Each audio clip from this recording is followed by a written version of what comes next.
دیکھو یہ قرآن نصیحت ہے، پس جو چاہے اسے یاد رکھے، قابل ادب ورقوں میں لکھا ہوا، جو بلند مقام پر رکھے ہوئے اور پاک ہیں، ایسے لکھنے والوں کے ہاتھوں میں ہیں جو بلند مرتبہ اور نیکوکار ہیں۔ انسان مارا جائے، یہ کیسا ناشکرا ہے، اسے اللہ نے کس چیز سے بنایا؟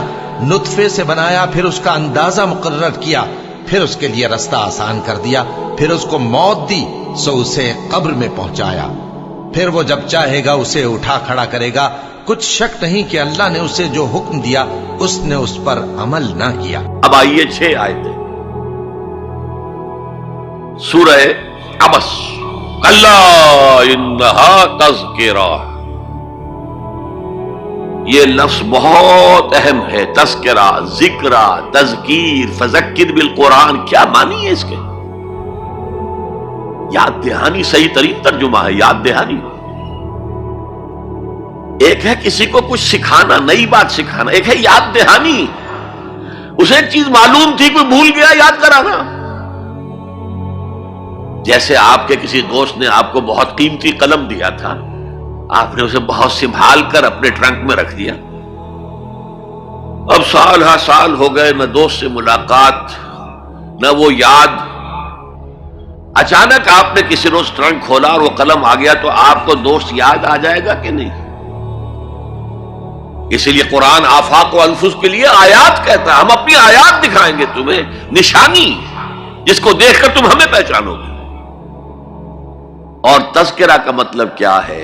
پوٹینشلی ایمان ہر انسان کے دل میں موجود ہے۔ یہ جو روح جو ہمارے قلب کی مسکن نکید ہے، اس میں اللہ کی معرفت بھی ہے، اللہ کی محبت بھی ہے۔ البتہ ذہول کے پردے پڑ گئے ہیں، بھول اور نسیان طاری ہو گیا ہے، ہم دنیا ہی کے اندر گم ہو کر رہ گئے ہیں، ہماری ساری دلچسپیاں دنیا سے ہیں، لہذا ہماری توجہ ہی نہیں ہے۔ ورنہ ہر انسان کے دل میں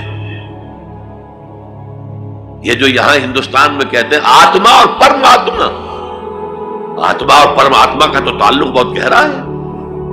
ابتدا میں بنا دی گئی تھی ارواح، جب ہم سب کے سب تمام انسان آدم سے لے کر اور تا قیامت جو انسان آئے گا دنیا میں، ان سب کی ارواح پیدا کر دی گئی اور پوچھا گیا الستو بربکم قالوا بلا، یاد ہے؟ لہذا یہ تذکرہ ہے، یہ یاد دہانی ہے، تمہارے اندر موجود ہے، اللہ کی معرفت بھی موجود ہے، اللہ کی محبت بھی موجود ہے۔ لیکن کلا بل ران علی قلوبہم ما کانوا یعملون، ان کے دلوں پر زنگ آ گیا ہے اب ان کے اعمال کی وجہ سے، شیشہ جو ہے وہ زنگ آلود ہو گیا۔ حضور نے فرمایا ان هذه القلوب لتصدع كما يصدع الحديد اذا اصابه الماء، ان دلوں پر بھی زنگ آ جاتا ہے جیسے کہ لوہے کے اوپر پانی پڑتا رہے تو اس کو زنگ آ جاتا ہے۔ پوچھا گیا فما جلاؤھا یا رسول اللہ، اے اللہ کے رسول ہماری تلواروں کو زنگ لگتا ہے، ہم پالش کرتے ہیں، سیکل کرتے ہیں، وہ پھر چمک اٹھتے ہیں، تو دل پر اگر زنگ آ جائے تو اس کا علاج کیا ہے؟ دو چیزیں فرمائی، کثرت و ذکر الموت و تلاوت القرآن، دو کام کرو کثرت سے، موت کو یاد رکھو، یہاں رہنا نہیں ہے، جانا ہے، یہ ہمارا گھر نہیں ہے، یہ ہماری منزل نہیں ہے،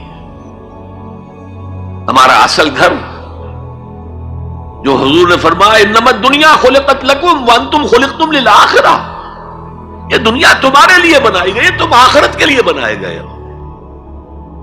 اسی لیے حضور نے فرمایا کن فی الدنیا کانک غریب وعابر السبیل، دنیا میں ایسے رہو جیسے راہ چلتے مسافر ہو یا اجنبی ہو۔ اپنے بارے میں فرمایا مالی ولی دنیا، مجھے تمہاری دنیا سے کیا سروکار، انما مثلی کراکب استظل تحت شجرۃ ثم راح فترکھا، میری مثال اس مسافر کی سی ہے جو ذرا سستانے کے لیے کسی درخت کے سائے میں بیٹھتا ہے تھوڑی دیر، وہ اس کا گھر تو نہیں ہے، اس کی منزل نہیں ہے، پھر وہ اس کو چھوڑتا ہے، اپنا راستہ لیتا ہے۔ یہ اگر ہمارا تصور قائم ہو جائے، کلا انہا تذکرہ، اب اس کے بعد جو الفاظ آئے ہیں فی صحف مکرمۃ مرفوعۃ مطہرۃ بأیدی سفرۃ کرام بررہ. یہ جو قرآن ہے، جو تذکرہ ہے، یہ بڑے ہی انتہائی پاکیزہ صحیفوں میں ہے.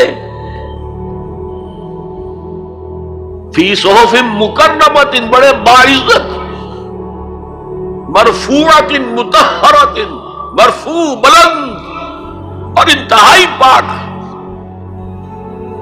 بأیدی سفرۃ، یہ کن کے ہاتھوں میں ہے؟ لکھنے والے وہ فرشتے. بأیدی سفرۃ کرام بررہ، جو نہایت باعزت ہے، بہت وفادار ہے اللہ کے. یعنی اصل قرآن کہاں ہے؟ لوح محفوظ میں ہے. اصل قرآن کہاں ہے؟ ابھی اگلی جو پڑھیں گے ہم، کتاب مکنون، چھپی ہوئی کتاب کے اندر ہے. اصل قرآن کہاں ہے؟ وَإِنَّهَا لَفِي أُمِّ الْكِتَابِ لَدَيْنَا لَعَلِيٌّ عَظِيمٌ.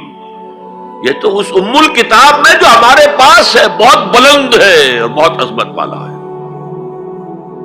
یہ 6 آیتیں ہو گئی. اب آئیے 8 آیتیں جو آپ نے سنی، بہت خوبصورت قرات تھی ماشاءاللہ. فلا اقسم بمواقع النجوم، یہ لا جب آتا ہے پہلے تو وہ مخاطب کی بات کی نفی کرنے کے لیے، اٹ از لائک دیٹ، یہ نفی ہے. لا اقسم بیوم القیامہ، تمہارے خیالات غلط ہیں، میں قیامت کی قسم کھاتا ہوں. تو فرمایا فلا اقسم بمواقع النجوم. وقع یقع کے کیا معنی ہے؟ اور یہ سورت کون سی؟ واقعہ. اذا وقعت الواقعہ، وقع گر جانا، پڑ جانا. یہ ستاروں کے ڈوبنے کی جگہ ہے. فلا اقسم بمواقع النجوم وانه لقسم لو تعلمون عظیم. اور اگر تم جانو تو یہ بہت بڑی قسم ہے جو ہم نے کھائی ہے. اس وقت کا انسان کیا سمجھتا کہ ستارے کہاں جاتے ہیں، کہاں غروب ہوتے ہیں، کہاں گرتے ہیں؟ آج ہمیں معلوم ہے. سورہ حامیم سجدہ میں جو کہا گیا ہے سنریہم آیاتنا فی الآفاق وفی انفسہم حتی یتبین لہم انہ الحق، ہم انہیں اپنی نشانیاں دکھائیں گے آفاق و انفس میں، یہاں تک کہ یہ بات واضح ہو جائے گی کہ قرآن حق ہے. آج ہمیں معلوم ہے خلا میں بلیک ہولز ہیں، اور یہ بلیک ہولز بڑے بڑے ستاروں کے پچکنے سے، پچک جانے سے پیدا ہوئے. اور جب وہ بڑے ستارے پچکتے ہیں، جو خلا پیدا ہوتا ہے، ویکیوم، اس میں بڑی طاقت ہوتی ہے. اس کے پاس سے کوئی سیارہ، کوئی ستارہ گزر جائے اسے کھینچ لیتا ہے قبر کے اندر. یہ بلیک ہولز کا تصور. اسی لیے اللہ نے اس وقت کے لوگوں کے لیے کیا کہا؟ فلا اقسم بمواقع النجوم وانہ لقسم لو تعلمون عظیم انہ لقرآن کریم. یہ بہت باعزت قرآن ہے. فی کتاب مکنون، ایک چھپی ہوئی کتاب میں ہے. لا یمسہ الا المطہرون، اسے چھو ہی نہیں سکتے مگر انتہائی پاک ہستیاں. اس کے کیا معنی ہے؟ پہلی بات تو ہمیں معلوم ہو گئی، مراد فرشتے ہیں. بے ایدی سفرۃ کرام بررہ، اسی کی شرح ہو رہی ہے نا. اسی سے ایک فقہی مسئلہ نکالا گیا کہ بغیر وضو کے ہاتھ نہ لگاؤ. لیکن اس کا اصل مفہوم کیا ہے وہ سمجھیے. قرآن کی روح تک کوئی نہیں پہنچ سکتا جب تک کہ تزکیہ نفس نہ ہو گیا. اگر حب مال، حب دنیا، حب جاہ، حب شہرت، اگر یہ تمام محبت میں دل سے نکل نہ جائیں تو قرآن کی روح تک آپ کی اپروچ نہیں ہوگی. مولانا روم نے کہا ہے، اگرچہ ذرا میں سمجھتا ہوں کہ انہوں نے بہت سخت الفاظ استعمال کیے ہیں، ماز قرآن مغزہا برداشتے مستخاں پیش سگاں انداختے. ہم نے قرآن سے اس کا مغز لے لیا ہے، جو ایسنس ہے وہ کھینچ لیا ہے. ہڈی کا گودا جو ہے وہ ہم نے نکال لیا، ہڈیاں ہم نے پھینک دی ہیں کتوں کے سامنے جو لڑ رہے ہیں۔ علم کلام کا مسئلہ ہے صفات حق سے جدا یا عین ذات، قرآن مخلوق ہے یا نہیں ہے، غیر مخلوق، اور بڑے بڑے ہو رہے ہیں اس کے اوپر، یہ کتے لڑ رہے ہیں ان ہڈیوں کے اوپر۔ ہم نے اس میں سے اصل شے نکال لی، وہ کیا ہے؟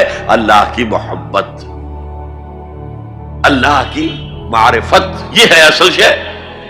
معاذ قرآن مغزہ برداشتیں استخا پیش سگا انداختیں۔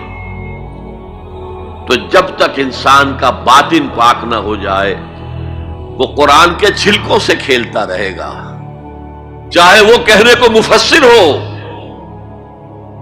قرآن کے باطن تک کبھی نہیں پہنچے گا۔ فی کتاب مکنون لا یمسہ الا المطہرون تنزیل من رب العالمین، یہ تھوڑا تھوڑا کر کے اتارا گیا ہے رب العالمین کی طرف سے۔ انزال کے معنی ہے دفعتاً اتار دینا۔ لیلۃ القدر میں آیا انا انزلناہ فی لیلۃ القدر۔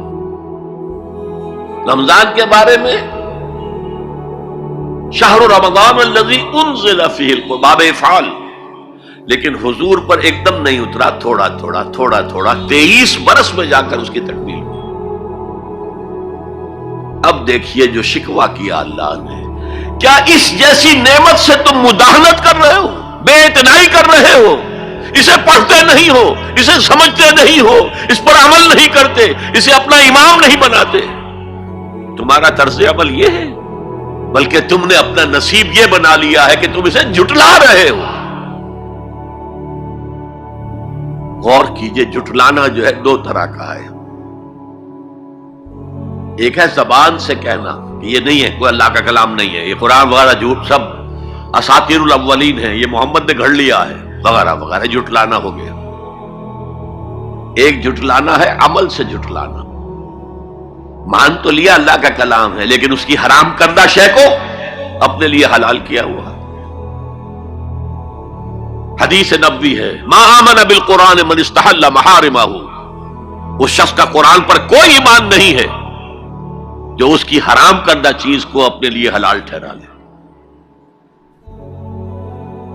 اس سے اعتبار سے غور کیجئے، اور اس کی مثال بھی دی ہوئی ہے سورہ جمعہ میں، مثل الذین حملوا التوراۃ ثم لم يحملوها كمثل الحمار يحمل اسفارا بئس مثل القوم الذین کذبوا بآیات اللہ واللہ لا يهدی القوم الظالمین۔ مثال ان لوگوں کی جو حامل تورات بنائے گئے تھے اور پھر انہوں نے اس کی ذمہ داری کو ادا نہیں کیا، اسے قائم نہیں کیا، اس کے احکام پر عمل نہیں کیا۔ جیسے فرمایا ہے سورہ اعراف میں، قل یا اہل الکتاب، کہہ دیجئے اے نبی صلی اللہ علیہ وسلم، اے کتاب والو، لستم علی شیء حتی تقیموا التوراۃ والانجیل وما انزل الیکم من ربکم، تمہاری کوئی حیثیت ہماری نگاہ میں نہیں ہے، تمہارا منہ نہیں ہے کہ ہم سے دعا کرو جب تک کہ تم تورات اور انجیل کو اور جو کچھ نازل کیا گیا تمہاری طرف اسے قائم نہیں کرتے۔ آج اللہ ہماری دعائیں نہیں سنتا، 30 لاکھ جا کر حج کرتے ہیں، دنیا کے حالات میں کوئی ذرہ برابر فرق آتا ہے؟ اول تو حرام کی کمائی سے حج ہو رہا ہے، تو حج ہے ہی نہیں سرے سے۔ جو کچھ کرتے گئے تھے سودی کاروبار وہی آ کر دوبارہ شروع کر دیا۔ سرکاری ملازم تو جو رشوت پہلے لے رہے تھے اس کے بعد آ کر شروع کر دیا۔ یہ کیا ہے؟ یہ تکذیب بالعمل ہے، جھٹلانا ہے۔ تم نے اپنا نصیب یہ بنا لیا ہے کہ تم قرآن کو جھٹلا رہے ہو جیسے کہ انہوں نے جھٹلایا تھا۔ مثل الذین حملوا التوراۃ ثم لم يحملوها كمثل الحمار يحمل اسفارا، ان کی مثال ان گدھوں کی سی ہے جن پر کتابوں کا بوجھ لاد دیا گیا۔ مکالمات فلاں تم کشڑی باندھ کر گدھے کے اوپر رکھ دیجئے تو کیا وہ واقعی منطقی اور فلسفی بن جائے گا؟ یہ مثال اللہ دے رہا ہے۔ اور یہ مثال کیوں دی گئی ہے؟ اس آئینے میں ہمیں ہماری تصویر دکھائی گئی ہے۔ تم اگر قرآن کا حق ادا نہیں کر رہے تو تمہاری مثال وہی ہے جو یہود کی تھی۔ بئس مثل القوم الذین کذبوا بآیات اللہ، بری مثال ہے اس قوم کی جس نے اللہ کی آیات کو جھٹلایا. تو زبان سے تو یہودیوں نے کبھی نہیں جھٹلایا تورات کو، عمل سے جھٹلایا ہے.